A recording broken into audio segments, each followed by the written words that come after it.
Good morning, everyone. I'm Kevin Allen, and I'm joined by my usual broadcast partner, former NHL defenseman Tom Laidlaw, who played 11 seasons for the New York Rangers and Los Angeles Kings. This is the Laidlaw and Allen Report. Come to you twice a week to talk all things hockey. And today I'm not in Michigan. I'm in Chicago, where I have quarantine duty with my granddaughter Florence, who someone in her class tested positive for COVID. So therefore she had to quarantine. And of course, someone has to quarantine with her. And if my son and his wife do it, then they got to take off for work. So I have Grandpa. Way to work there, Grandpa. I have a more flexible schedule. The Red Wings are not home this week. So now, the kids call you Grandpa? What do they call you? Yeah, Grandpa. Okay. Yeah, it's funny. My wife is Mima to one set of grandkids, and then she's grandma to the other set. Oh, okay. So very cool. Nice. All right, let's get her going. Get her going? Yes. Let's get her going, and let's start. We'll tie up a few loose ends. It's now older news now, but happened after our last show with the resignation of Joel Quenneville. It didn't play out well for him coaching that last game. Yeah. But I think the result was inevitable, particularly after Kyle Beach did his public interview. All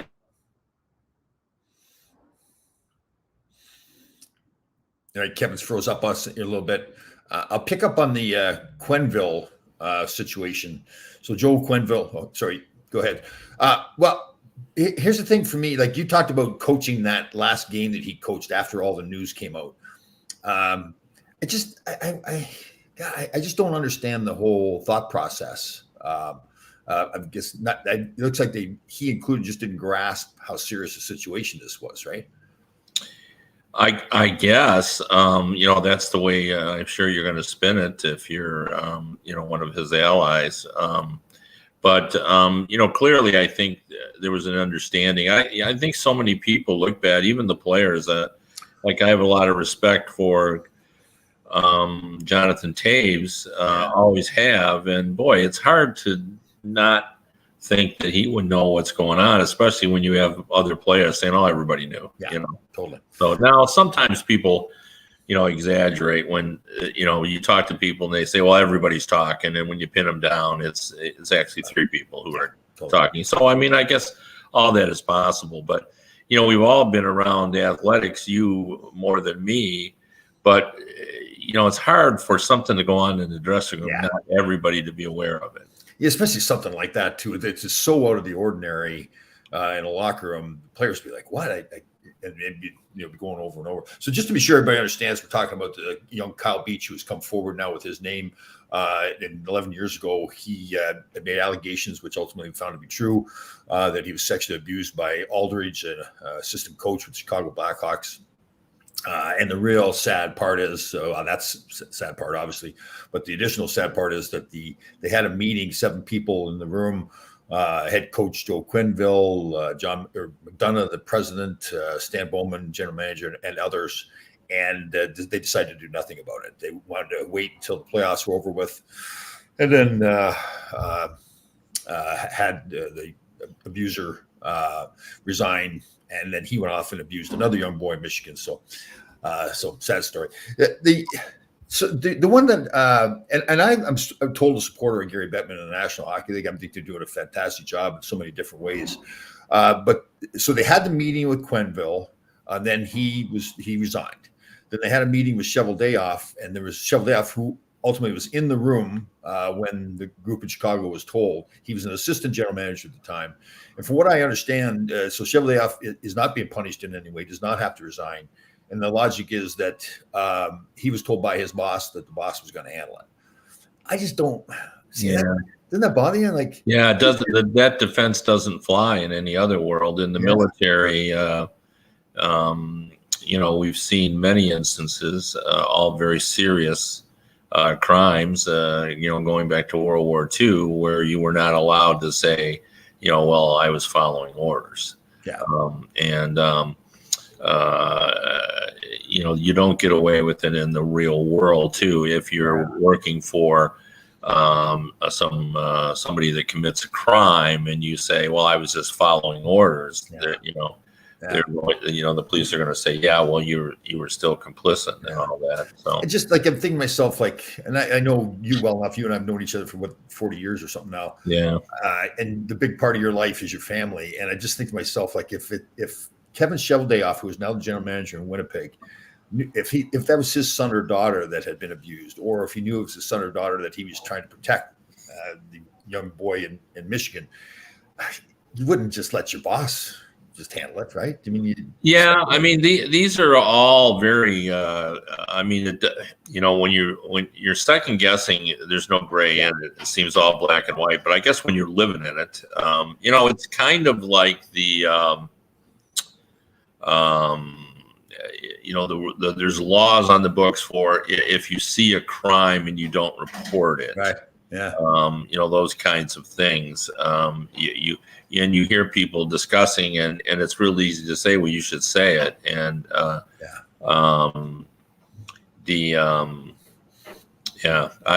what the thing, like we talked about last time we had a show too, and I talked about on the Thursday show. I hope the one thing, and I don't quite see it yet happening, is that the league grabs this opportunity to really make a difference on the subject, right? To educate people, the people that are abused, that yes, they can and need to go talk to somebody to get help. And that the people out there handle it properly, that it doesn't matter who you are in an organization. If somebody comes to you with an allegation like this, that you have to handle it properly. These pedophiles or abusers, whatever you want to call them, it isn't the first time, obviously, Aldridge did it, and it won't be the last time unless you stopped. And I agree. And, this happens so often in life, and we see it routinely, where there's momentum for something like this, where you have Gary Bettman meeting with Kyle Beach to see what they can do. Yep. Everybody is saying the right things because they mean them. I think people that don't want to prevent this from happening. Yep. But what happens is, 2 weeks from now, when this is not in the news, it'll be real easy just to kind of forget, and then that's how predators take advantage of it. If you let your guard down, and historically, we've certainly seen that. Okay. With some work, I got some workers coming in. It's not my home here, so we'll just have to live with it. But traditionally, they look for areas where they can take advantage of what they do, which is, you get younger people, you put them in uncomfortable positions. In this case, he had said to Beach, he being Aldrich, said, I can negatively impact your career. Yeah.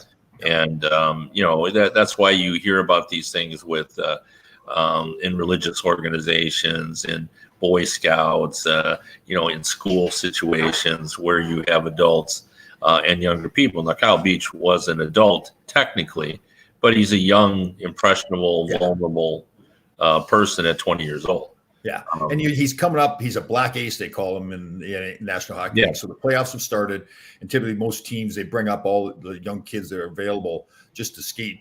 They have the experience of participating. And when you're a young kid like that, it's your dream to play in the National Hockey League. Here you're up, maybe you're not playing, but you're in the NHL environment, so you're in awe of everything. And he did ultimately tell people too. Like some people have asked, like, why did some of these people that have been abused wait forever? And it's just so different with everybody. Their makeup, their history, their support system they have around them. And again, I dealing with the Sheldon Kennedy case. Actually, I met a young woman who is a police officer actually here in Connecticut, and she'd been abused like about 30 years before she finally had the strength to come forward. And when you sit and talk to her, it all makes sense. She just she was young when she was abused. She didn't know what to say, what to do, who to talk to, and then once it just rolled, and it took her a lot to finally get the strength to come forward. So well, and the next part here too, it's just amazing how many people dropped the ball in this. So Donald Fair, the head of the Players Association, and one of the doctors, and they've named the doctor, and I know him too. It's just Dr. Shaw with the Players Assistance Program. They were informed by somebody, I think it was somebody in Chicago's organization, that they were with USA Hockey at some event, and they were informed of what was going on. And they said, okay, we'll go tell the people at USA Hockey what's happening, because Aldridge was working at the camp, at the event, and they didn't do anything. In fact, Kyle Beach claims that he spoke to this Dr. Shaw, and Dr. Shaw was going to follow up, didn't even follow up with him. And it almost seems like this poor kid, there's a whole series of events happened here where everybody just let him down. Like it's, yeah, all the way through. And, he's had to deal with this, moving forward. Like, I think a lot of people thought he was done with his hockey career, but he's still playing over in Germany. And he's had to deal with this mentally for a decade. Yeah. Going back to what we were talking about before, taking advantage of, people in their at the point in their lives when they are vulnerable. I mean, I think that predators, that's kind of what they work at. Yeah. Identifying the people that they can get away with it for whatever reason, and it's not. They just sort of having been doing it for a while, they certainly identified the certain traits that allow them to sort of get inside the defenses in order to do that. So, yeah, it's really a tragedy. And as I said before, anybody who has not seen the interview with Kyle Beach that was done by TSN, it's worth to do it. It's hard to watch. It's very emotional, but I think it really brings home the impact this has on, the people that, are the victims of this sexual assault. Yeah, I agree. Yeah, we as adults, in any walk of life, particularly in sports, in school, around churches, I just think we need to be more aware of how often this happens, this abuse, whether it's physical, emotional, sexual abuse, and make sure that we're, like people say, they need to put committees. I think it's just us as people. We need to be more aware of particularly young people, but not limited to young people, of how they're doing. Like you really said, hey, how are things going? And make sure that you're somebody that the young person feels comfortable approaching. Well, when I thought about it in all this, when this was all going down, when we had the 7 people in the meeting, and you hear it all the time with regard to other things, when you see something, say something. Yeah. Now, a lot of people saw something or heard something. Yeah. And they didn't do anything. I know. It's just that cavalier attitude, right? Yeah. Again, like you said, we need to educate people more what damage this does to people. Like it isn't like they're walking around and you can actually see it. A lot of times you can't see the damage that it's done to some people. Like with Sheldon Kennedy's case, until he came out, Sheldon was this great kid. You were in Detroit at the time, and he was a fantastic kid, but he was getting in trouble all the time. And I remember I had Dallas Drake was a client of mine there, and they were friends. We'd go to lunch together, and you loved Sheldon. He's a great, fantastic kid, but you couldn't figure out why is he doing all this stuff? And then once he came forward and acknowledged that he'd been abused, it all made sense to all the stuff he'd been through. So. Yeah, and I think it becomes interwoven with alcoholism too, being a victim, and all kinds of issues. Even the NHL. I appreciate the fact that Gary Bettman met with Kyle Beach, and I'm hopeful they'll do something like maybe give Kyle Beach a job afterward to help others doing this kind of thing. But again, I don't know what they were thinking, allowing. Of course, there was a lot of us wrong about that.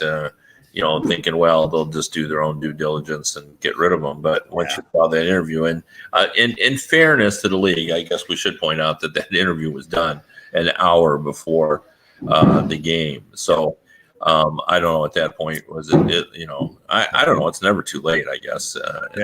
You could have just had the assistant coach do it. But now this obviously impacts the Florida Panthers. They're on a trajectory to be the best team in the league. They were. Yep. Now since then, they have lost a game. Andrew Brunette is the guy that has replaced him on an interim basis. I think they're going to conduct a search for. Everybody throws John Tortorella's name out there a lot, right? Because the general manager is got ties to Tortorella from Columbus. So and he didn't discourage that on TV. He said I want to coach again. Although I'm not sure. we just assume because Bill Zito was in Columbus, but I have no idea how well Bill got along with John Tortorella. I mean, I just don't have an idea. I will say this though, from my observation, if I had a great team, and they do, I think Tortorella knows how to get them to that next level. Right. I'll tell you, he's a little scary though, right? Because he's very open with who he is. He's not changing anything, and he comes in and he rubs players the wrong way sometimes. Yeah, I mean, I guess it depends on how bold you are. You know what I mean? Because I don't think he's a safe pick. Let's put it that way. Totally. So who else is out there then? I mean, obviously there's Mike Babcock, Rick Tocchet. I don't see Babcock getting that job either for the same reason. How about Boudreaux? Yeah, Boudreaux. He's an offensive coach. Yeah. And his bugaboo historically has been game sevens. Yeah. Game sevens, he hasn't been able to win those. And of course, those are big, as we all know. So, again, but you never know. Is that really say anything about him as a coach, or does that just, to me, that's bad luck more than anything. I don't think it's like you don't have the players, you don't have the players, right? Yeah. Who else? I'm just trying to think of who else is available out there. Rick Tocchet. Yeah. Good point. I like Rick Tocchet quite a bit. Dan Boswell, though, I'm not sure. Yeah. Having failed in Buffalo, I'm not sure he would be in the mix for this type of situation. Oh, we're forgetting a good one. Claude Julien. Oh, Claude Julien. Yes, I like him as a coach. Yes. Yeah, you know what I like about him? He'll change his style based on the team he has too. He coached differently in Boston than he coached in Montreal based on their lineup. So I like him. Yeah. Yeah, no, I think that's and that would be an interesting choice. Again, it always helps if you have some knowledge of what the connection is between the general manager, and sometimes it's fairly obvious, but I don't know about Claude Julien. Sure. Here's an interesting comment here from one of our followers, Tommy Pearson. The Blackhawks should clean house and start over. Well, a lot of the people that were in that meeting at 7 are gone now. Why not be bold? Hire a female general manager, Cameron Granado or Haley Wickenheiser, start a new culture. Interesting. Yeah, I mean, Haley Wickenheiser, I think, is a little farther down the trail in terms of experience. Mm-hmm. She's worked in player development, which means she's had more of a management. Cammy is obviously just a pro scout. Now, I've heard other names mentioned as well. They're females, and both have scouting connections. But I'm not sure either one of them have any administrative. I think you'd want both. Like if I was the Blackhawks, I'd probably want to bring someone in, and then if I really wanted a different look, maybe I'd hire a woman as an assistant. Yeah, totally. And groom her for the job because as much as you certainly want to not discourage qualified women. In fact, you want to promote them. You still need some experience in that position, particularly given the difficult situation that they'll be taking over.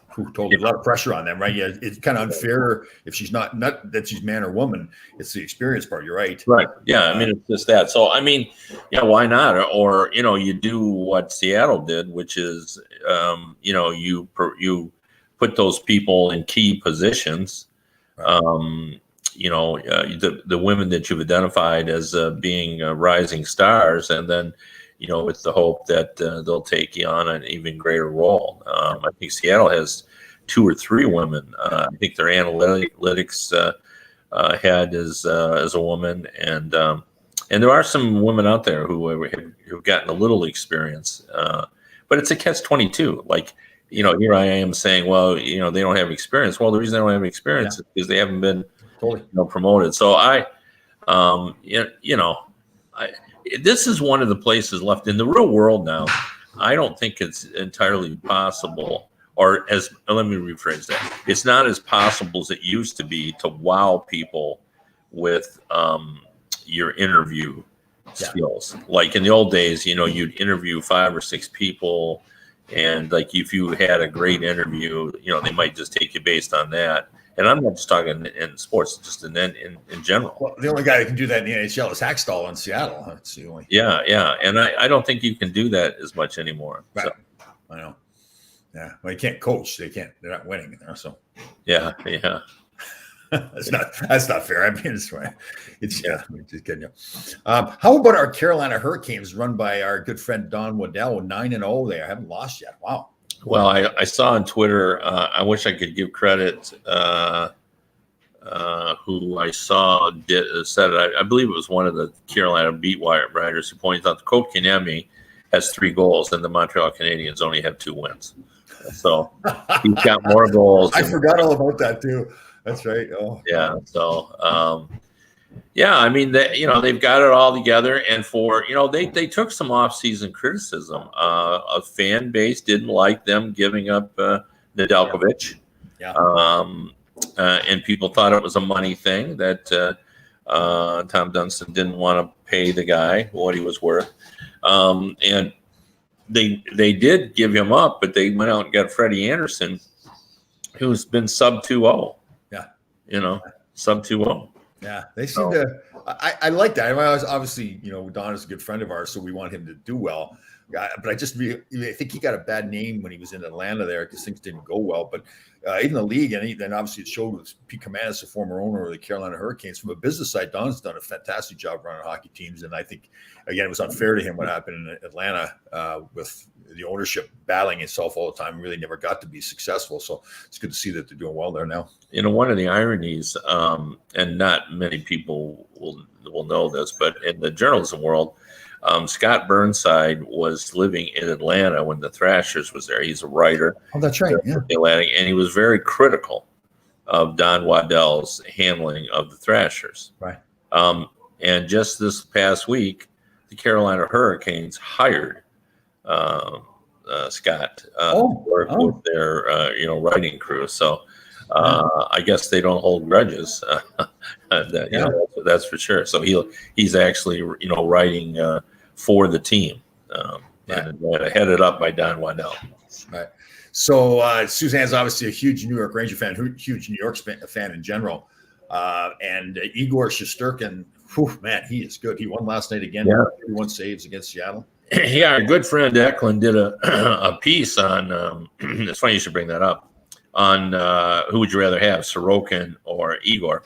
And at the point he did that piece, I said Sorokin. Right. But in the 2 games subsequent to that I've seen him, I'm not so sure I do that now. Wow. We were at the game on Friday night when they played Columbus. And when you watch him play too, it's just so under control. Like it's a pure defenseman.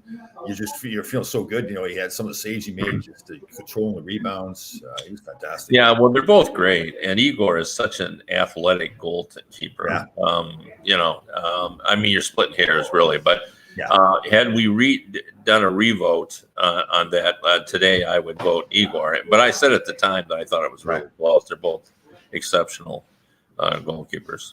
So we had Essential Workers Night on Friday night. The Ron restaurant I went down for. It was fantastic going down there. I was lucky. I went upstairs, and there's a whole skybox full of firefighters up there. My father being a firefighter was pretty. They were great guys too. Of course, they're the one guy. Everybody else is all dressed up, suits and everything. These guys go in there, and they're the scruffy guys. And they're having a blast. It was great to be around them. It's good. Firemen are scruffy.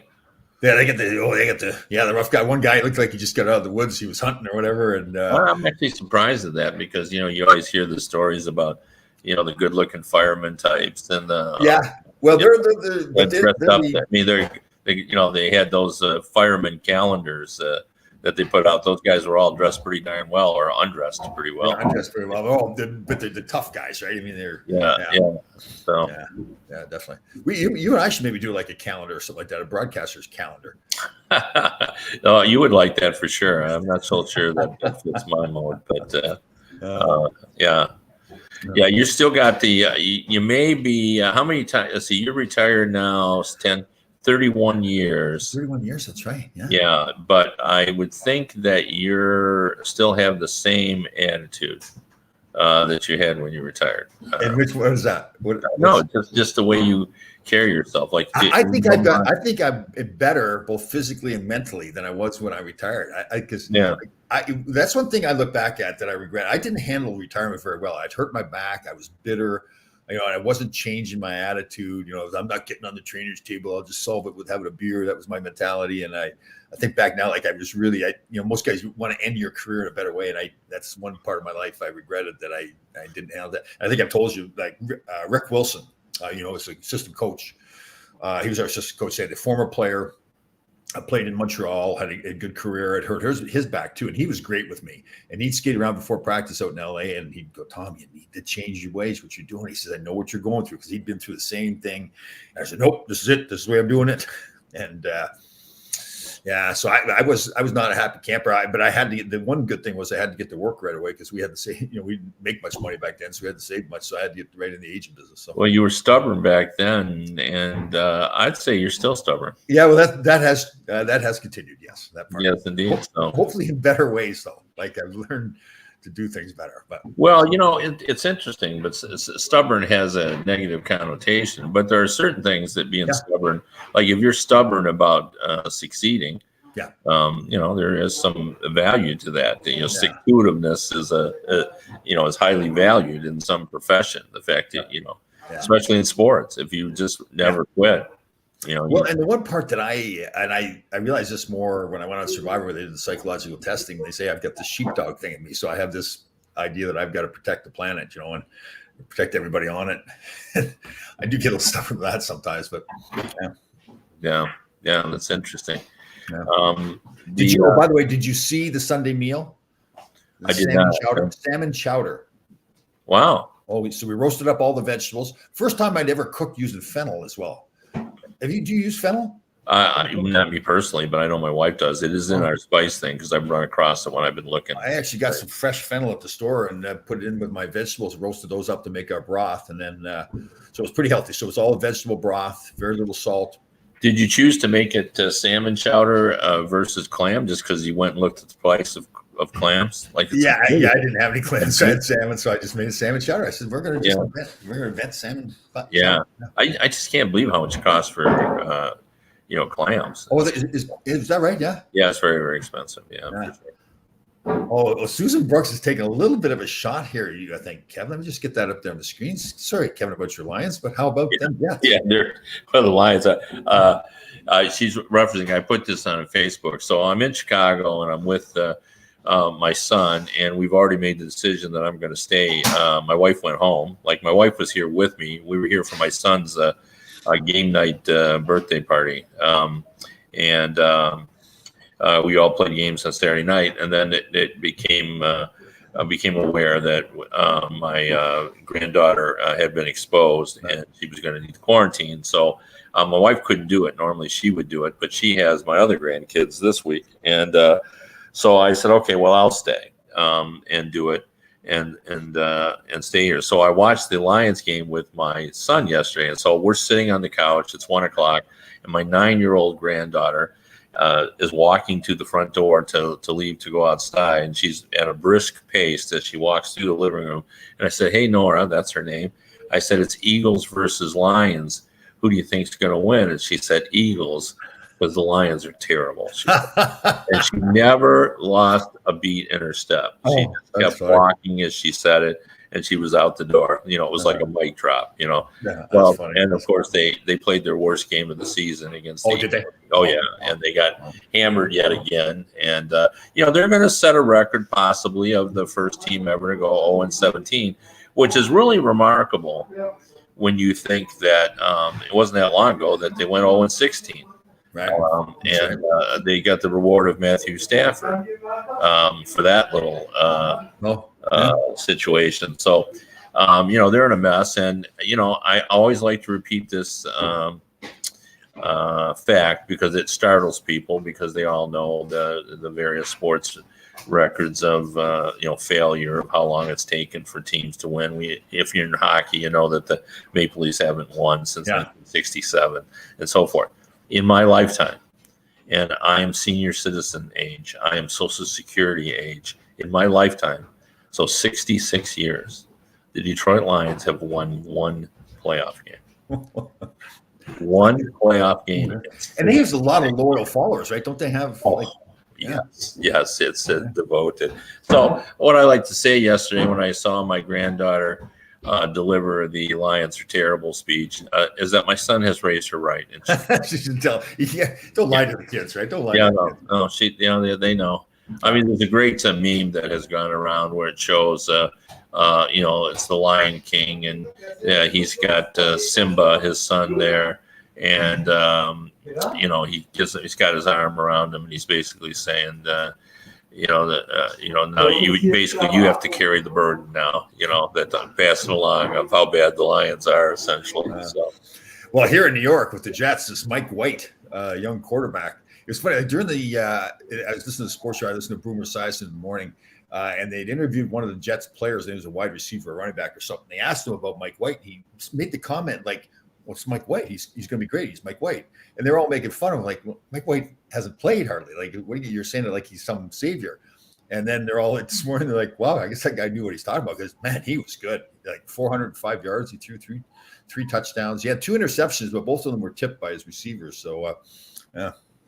Yeah, well, that Sundays gives you something to do to watch your Giants, and Yes. And I've said this before, but I'm a real sports fan in that I'd prefer my teams win, but if they don't, I can still watch them and get something out of them. I'm interested in the development of the players. Are they going to get any better?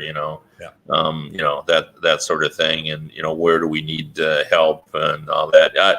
I don't take it as far as my son and my son-in-law and also a cousin of mine who is kind of like a son to me. They all openly root for the Lions to lose to get better draft position. That's right. You told me that. That's right. Yeah. So and I just can't do that. So yeah.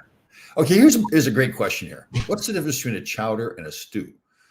So a stew is basically meat, vegetables, potatoes. And a chowder would be the same thing, wouldn't it? Kevin's froze up. I'm not sure the answer to that either. Because a chowder, so like a Manhattan chowder is vegetables, and a New England clam chowder is, I guess the potatoes. So a stew doesn't have. A stew's got potatoes too. Interesting. Yeah, I don't know. I mean, I'm sure if we sear it, let me just. We'll see what they say. If my wife was here, she'd tell us. But, yes, she would. Chowder and soup. I think it might be thickness. So chowder is a soup. Carl Becker is telling us here.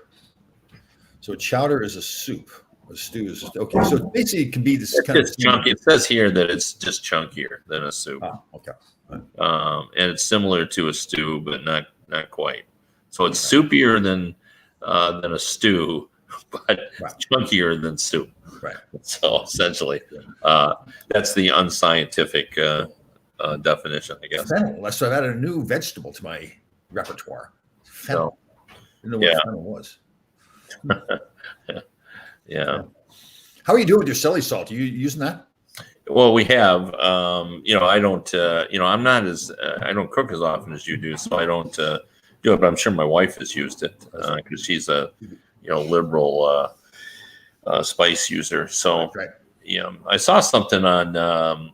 Once I was talking with my wife about this too, and she had also heard it as well. That I believe it was Bobby Flay. My wife watches all those cooking shows, and by osmosis, like I watch so much television that my wife doesn't like commit to series like I do because she doesn't really like TV. But she can tell you what's kind of going on because she's heard them as she, fiddles around the house as I'm watching something. Right. And she can sort of tell you, vaguely what's going on. Well, it's the same for me on like cooking shows, like because she has them on in the kitchen. And it's not that far from where I work. I can hear them sometimes. And Bobby Flay said something that I've always kind of remembered because in the cooking of meat, that I've always found this to be true. What he said, which is he said, amateur cooks always overspice, and professional cooks always underspice. Really? Oh, interesting. Yeah. Wow. Yeah, because he said the key on the meat is to have the meat flavor, and amateur cooks tend to think that in order to get the meat the right flavor, you got to overspice it. And despite like different, so when I see a lot of people do steaks like professionals, it's just salt and pepper they use. Like yes, that's exactly the point. And other people will throw garlic on there and right. all that. So you want to get the flavor of the meat, is what he basically said, and you sort of mask it a little bit if you do too much. Yeah. Well, you put the butter on too. Ooh, nice steak. Oh, charbroil it and put a little butter on it. I know. Well, that's obviously not a spice, but I'm not sure Bobby would say you need that. But cooking its own juices. So yeah, well, that's true. Yeah, definitely. Yeah. All right. Good show. Right. Yep, it is. We appreciate everyone tuning in. We'll be back on Wednesday and have more discussion on Tom's cooking. But maybe we'll also get in a little bit about what's happened. And I know one of Tom's favorite subjects is Jack Eichel, and it seems like that's heating up. And a former teammate of Tom's, George McPhee, his team is in heavily. Some people say they're the favorite to get him. They don't really have a true number one center on that team. And obviously Jack Eichel, when healthy, I mean, there's rumors he'll get his surgery this week, Tom. But then how long is the rehab on that, though? It's got to be. It's 2 months. Like, he's not going to play next week. It's 2 months. So, but here's the deal, though. So they're going to have to give up something on their lineup, right? On Vegas's lineup, correct? Well, I thought for sure they would, just based on the salary. But I looked it up yesterday, and they're sitting on $6 million of long-term injury because of Pacioretty and Tooks. So but isn't Buffalo going to want some immediate help on their lineup? I mean, somebody. Well, not necessarily. It depends on if the whole four first round equivalents. So let's just say the first two are a first round pick this year and Krebs. So now we're down to 2. So first round equivalents, who are those off that team?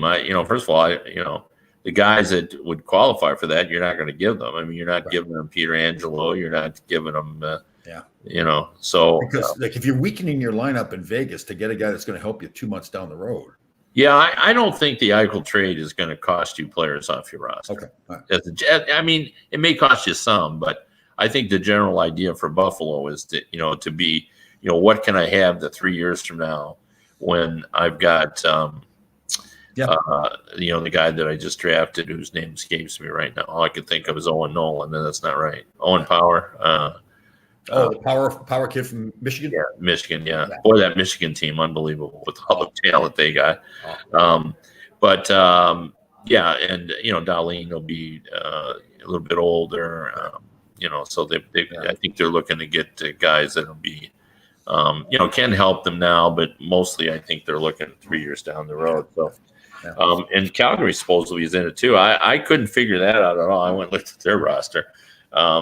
And they don't have any long-term IRs, so they'd actually have to eliminate. They only have $1 million in cap space, so they'd have to take $9 million off their roster. I don't even know how you make Johnny that. Gaudreau? Got it. Johnny Gaudreau's got to go. Well, they're not. Buffalo's not taking Johnny Gaudreau. I mean, they have to trade him elsewhere. Why?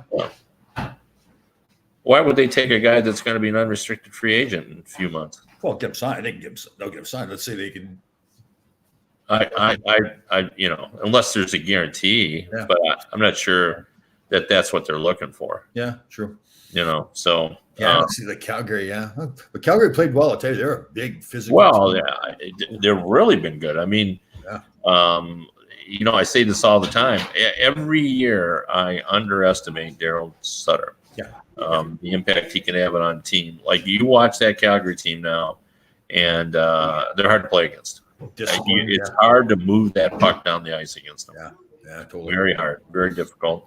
And the goalie, Markstrom's playing terrific. Yes, he's a big goalie too. Wow. Yeah, I didn't realize how big he was. Anyway, we appreciate everyone for tuning in. See us again on Wednesday. If you want to catch what I write, I'm at TalkingBuzz.com or DetroitHockeyNow.com. And again, if you want to listen to the radio version of the show, you can go to radio.co at 365 Sports. Again, that's radio.co at 365 Sports. We'll see everybody on Wednesday.